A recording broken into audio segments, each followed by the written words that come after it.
Hello বন্ধুরা, আসসালামু আলাইকুম। Welcome back to my channel. তো আজকে তোমাদের সাথে শেয়ার করব পোয়া মাছ রান্নার রেসিপি। ভীষণ মজার একটি রেসিপি শেয়ার করার জন্য চলে আসছি। আশা করি এই রেসিপিটি তোমাদের কাছে অনেক বেশি ভালো লাগবে। আর পোয়া মাছ এভাবে রান্না করে খেলে কিন্তু এর টেস্টটা বেড়ে যায় দ্বিগুণ পরিমাণের। তো এখানে পোয়া মাছগুলোকে আমি ক্লিন করে নিয়েছি প্রথমেই। তো এখানে দিয়ে দিলাম হলুদের গুঁড়া, আর দিয়ে দেব মরিচের গুঁড়া এবং পরিমাণ মতন লবণ। হলুদ মরিচের গুঁড়া দিলে পোয়া মাছটার কালার কিন্তু ভাজার পরে খুব সুন্দর একটা কালার চলে আসবে। তো ভালোভাবে মেখে নিলাম। তো মাখা হয়ে গেলে আমি কিন্তু এখন চলে যাব চুলোতে। দিয়ে দিলাম একটা প্যান, সেখানে দিয়ে দিলাম কিছুটা তেল এবং একটুখানি লবণ ছিটিয়ে দিয়েছি যাতে মাছটা খুব তাড়াতাড়ি উঠে যায়। আর এই পোয়া মাছটা কিন্তু খুব নরম থাকে, তো ভালোভাবে এটাকে ভেজে নেব আমি। একটু গাঢ় করে ভেজে নিলে মাছটা একটু শক্ত থাকবে আর ভেঙে যাবে না। তো এভাবে আমি সব মাছগুলোকে ভেজে তুলে নেব। আমি অল্প অল্প করে মাছ ভেজে নিচ্ছি, না হলে মাছটা ভেঙে যেতে পারে। তো এভাবে আমি সব মাছগুলোকে ভেজে তুলে নেব। দেখেই হয়তো বুঝতে পেরেছো খুব সুন্দর একটা কালার চলে এসেছে। যারা এখনও এভাবে ট্রাই করোনি তারা অবশ্যই ট্রাই করে দেখবে, ভীষণ মজার হয় এই রান্নাটি। দিয়ে দিলাম তেল প্যানে, আর দিয়ে দিলাম পেঁয়াজ কুচি বেশ খানিকটা। আর আমি 2 মিনিটের মতন ভেজে নিয়েছি পেঁয়াজটা। তারপর এখানে পেঁয়াজ বাটা 1 চামচ এবং রসুন বাটা 1 চামচ আর আদা বাটা 1 চামচ পরিমাণে দিয়ে দিলাম। তো ভালোভাবে মিশিয়ে নিচ্ছি।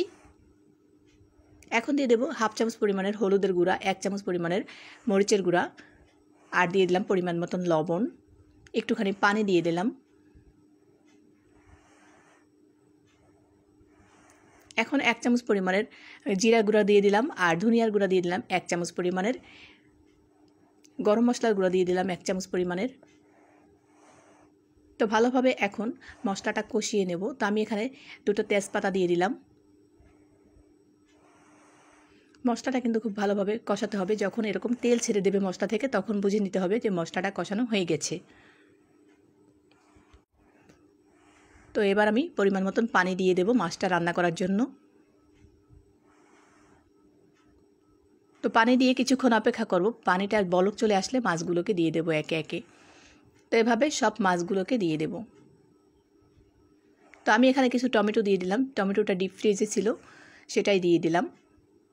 আর দিয়ে দিলাম ফালি করা কাঁচামরিচ। তারপরে ঢেকে রান্না করব বেশ খানিকখানি। তো মাছটা আবার মাঝখানে আমি লাড়াচাড়া দিয়ে দিচ্ছি। তারপর আবার ঢেকে কিছুক্ষণ রান্না করে নেব। তো হয়ে আসার আগে আমি এখানে একটু ধনেপাতা দিয়ে দেব। এটা ডিপ ফ্রিজে ছিল, সেটাই দিয়ে দিলাম। তো আবার ঢেকে কিছুক্ষণ রান্না করে নেব। তারপরে নামিয়ে নেব। আমি কিন্তু একদম গায়ে গায়ে মাখা মাখা ঝোল রেখেছি। এটা কিন্তু খেতে অনেক মজার হয়। মাছ ঢালার সময় সবসময় বড় পাত্রে ঢালা উচিত, না হলে মাছটা ভেঙে যেতে পারে। তো আমি একটা বড় পাত্র নিয়েছি ঢালার জন্য। আশা করি সবার কাছে ভিডিওটি ভালো লেগেছে। ভিডিও ভালো লাগলে কমেন্ট করতে ভুলো না, আর একটা লাইক দিয়ে যেও, পেজটির সাথে থেকো। আর যারা ইউটিউব থেকে দেখছো তারা চ্যানেলটি সাবস্ক্রাইব করে পাশে থেকো। সবাই অনেক অনেক বেশি ভালো থেকো, আর আমার জন্য দোয়া করো। আল্লাহ হাফেজ। আসসালামু আলাইকুম।